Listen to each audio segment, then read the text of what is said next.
Oh, it's 16:13 on the 4th of November, and I'm going to continue uploading due to the nature of violence that's going on in this community that offends my faith and my family. So unfortunately, there's been a lot of disinformation, there's been a lot of obstruction, and unfortunately the madding crowd are still going mad with bad behaviour. So unfortunately, it's quite dangerous that there was unlawful care orders initiated in January 2017. It's a sad sign of the times when children are being put at risk by adults that don't do their jobs properly. So unfortunately, my son was taken illegally from me. My child was perfectly cared for, perfectly provided for. I was the sole provider for my son since he was born, and he was exposed subsequent to the unlawful care orders in January 2017 to quite disgraceful circumstances that no child should ever have to experience. So it's a sad sign of the times that the culprits that are enjoying the fruits of my labour decided to choose the lesser road and offend an innocent child with unlawful paperwork. As I said, I'm being challenged. My royal titles, my royal names are being challenged by people that have a bad track record with their timekeeping and their debt repayment schemes. Those that are stealing and stalking and slandering, unfortunately, are not receiving support in their criminality against my child and I. So it's really serious that they would think it's safe to offend my farm holdings with fraud or defamation or any exacerbatory crimes. So unlawful paperwork has been issued in Tralee Court Services offices regarding my son, and that has been reported to the Ombudsman for Children. So that is in 2017 this matter commenced, and the very fact that there wasn't even due process, no barrister, no identification, no cause or reason, no royal protocol was adhered to. So those making defamatory comments regarding any of competency or credibility without evidence, you see, this is the issue. There was no evidence either. So these people can't, they haven't got a very good track record with the truth, and they haven't followed process or procedure or protocol. So the European Court of Human Rights, there's an issue in South West Ireland. I'm of crime prevention. My recovery reforms have saved people's health and wealth. There's false reporting occurring.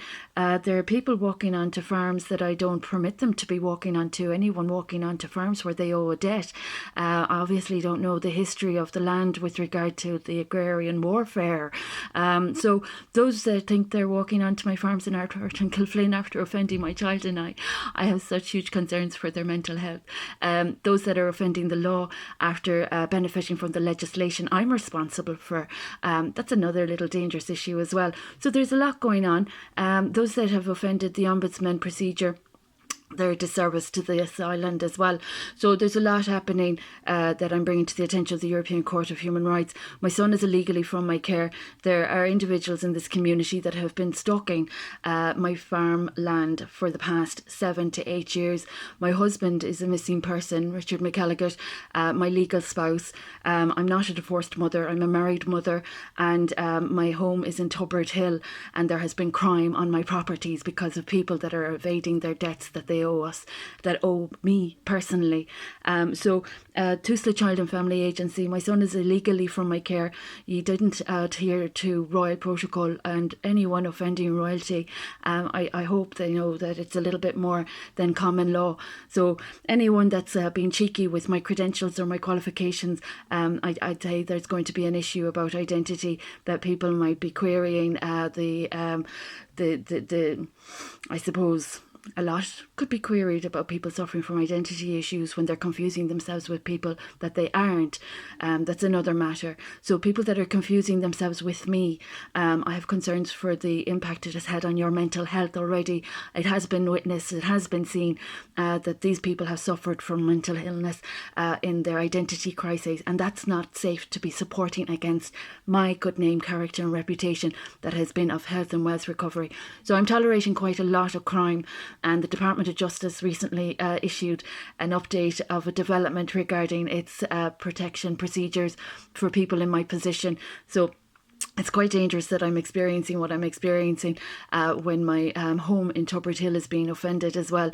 So those that are duty bound, that have an obligation to respect Brexit and COVID-19. Anyone, telling themselves lies, it's so dangerous to be telling yourself anything that isn't true. It offends the church and it offends people's family names, and it's bad enough what money I'm owed. It's really disgusting. So those that owe me debts, try and do something right for your children's futures. Try and be respectful of your children and the example you're setting your children. People stealing from a mother, you can't pray yourself out of a brown paper bag if you've got a track record of blasphemy against me. So there's a lot of time of penance yet that they have to cover before they start praying for protection for more crime that they're committing against my good name. So this is what's happening. It's absolutely insane. So those that are associating themselves with my work with Victim Support Federation and Narcotics Anonymous as a mental health practitioner and an educator, those people that are working contra reality, I have serious concerns for those that are not honouring the truth or justice or reality. So there's a lot happening. Those that are offending my privacy, proximity, etc., that's all putting people's lives at risk. As I said, I don't support people that are living off land and legislation developments from me, and those that are onto the initiative of sustainability and climate change and the environment.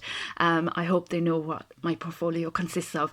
So in the best interests of the children, those that are confusing themselves with me, please don't implicate yourselves in my experience of strengths and hopes. I'm with Narcotics Anonymous as a practitioner for 2 decades, and there's been enough of malaise caused in society, and those people that are confused about who they are or where they're coming from might relay back to 2005 for the creative intellectual theft and fraud that has been experienced from my portfolio since then as well. So those being put at risk with bad PR, bad publicity and bad social influencers, please be careful about the example you're setting children, and this huge lack of safety regarding the monetary circulation of stolen wealth from my earnings and entitlements, and the issue of COVID-19 and Brexit being damaged now as well because of people that are offending my good name, character and reputation. So as a humanitarian, it's a sad sign of the times, but those that are still guilty since 2005, I can't say how expensive unlawful care orders are for children illegally from their mother's care, exposed to circumstances that are not ethically viable. So those that have upset my child's upbringing with unlawful paperwork, that's another issue that the Ombudsman for Children have been made aware of.